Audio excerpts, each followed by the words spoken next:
online যদি আপোনালোকে search কৰে weight reductionৰ কাৰণে কিছুমান ক্ৰিষ্টেলছ ধেৰ আছে আৰু মই তাত কোনো কমেন্ট দিব নিবিচাৰো যে কোনটো ভাল কোনটো বেয়া মোৰ যে নিজা পাৰ্সোনাল ফেভাৰিট হিচাপত মই ক'ব বিচাৰিছো যে কম্বাইন আপোনালোকে কি কৰিব পাৰে ফাৰ্স্ট হৈ গ'ল সোডেলাইট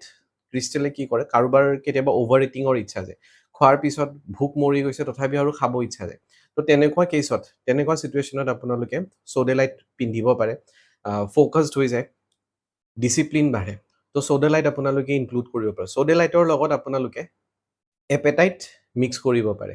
এপেটাইট ক্ৰিষ্টেলো মেটাবলিজম বঢ়ায় ক্ৰেভিং কমাই দিয়ে আৰু এনাৰ্জি বঢ়ায় মানে যিমান এফৰ্ট দি আছে সেই এফৰ্টৰ কাৰণে এনাৰ্জি বঢ়ায় আৰু থাৰ্ড ক্ৰিষ্টেল আপোনালোকে ইয়াত কম্বাইন কৰিব পাৰে সেয়া হ'ল পেৰিডটে ডিটক্সিফিকেশ্যনত হেল্প কৰে প্ৰপাৰ ডাইজেশ্যনত হেল্প কৰে